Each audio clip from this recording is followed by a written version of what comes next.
The things you might find in your sausage. Fox News reports that a worker at Wisconsin's Johnsonville sausage plant was caught placing strange objects into sausage links during his shift and was arrested. Jonathan Lane was apparently pretending to have done no wrong by going up to his superiors and acting as if he found the items himself. But Fox News reports Lane reportedly placed cigarette paper and wire connector into different sausage links.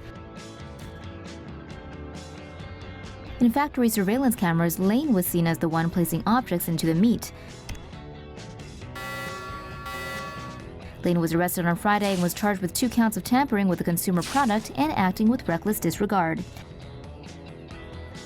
He may face up to 10 years in prison and $250,000 in fines for both counts if he's convicted.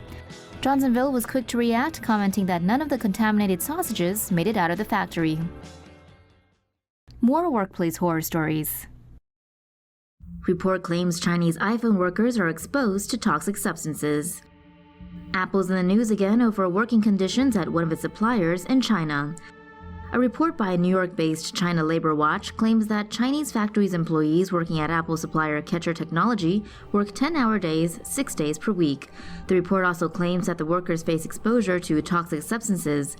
The report claims some workers' hands aren't adequately protected by the provided gloves and that protective earplugs and eyewear are not always available. China Labor Watch says that some employees' eyes have experienced vision issues from cutting fluid and that noise in the factory can cause irreversible hearing damage. The report also claims that the factory's wastewater was directly dispensed into the public sewage system. Analysis of this found that it exceeded local standards for water quality.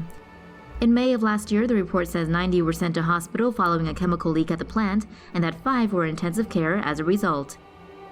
Apple told The Guardian it investigated these claims, interviewed 150 factory workers, and found no violations of its code of conduct.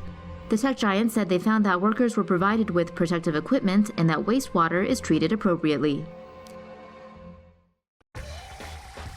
Kellogg's employee films himself pissing on factory assembly line. Are you a regular consumer of Kellogg's Rice Krispie Treats or Rice Krispie Treats cereal? Because if you are, you may start to feel a bit queasy watching this video of a man reported to be a Kellogg's employee urinating on a production line conveyor belt at a Kellogg's factory in Memphis, Tennessee. See those rice puffs coming down that pipe? That's how your breakfast might have been made that day. The footage was recently uploaded to video sharing site WorldStar Hip Hop and has since received more than 500,000 views. Naturally, the video's online circulation has resulted in a flood of mainstream media coverage, prompting Kellogg's to proceed with a criminal investigation into the incident, led by the FDA.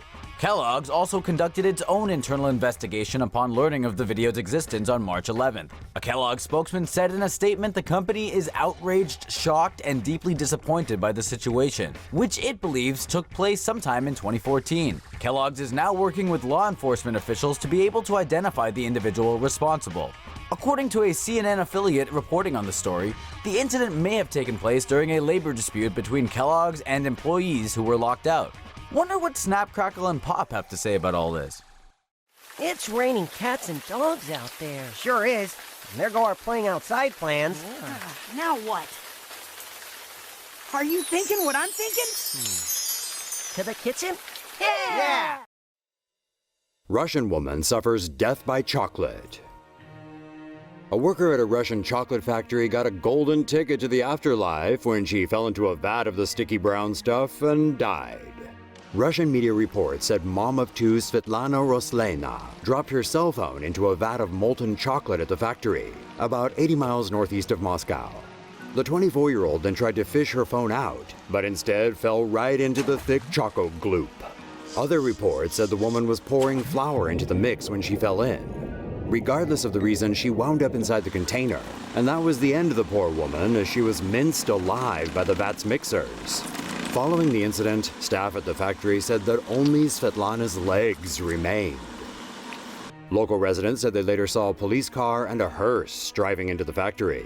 The victim leaves behind a husband, Vladimir, and 2 young children. Russian police were investigating, but this looks to us like a clear case of death by chocolate.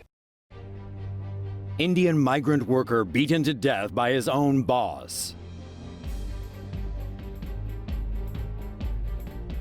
Labor abuse of Indian migrant workers in Arab states is widely reported, but some are also treated terribly in their own country as well. Recent footage posted to the web shows a tied-up worker being horribly beaten to death while hung upside down. The India Times reports the original video was 34 minutes long, with snippets from it going viral. The worker, identified as Ram Singh from Kankot in northwestern India, was accused of stealing something from work. His wife told the India Times that men forcibly took away her husband from their home a few days ago and threw his body on the road after beating him.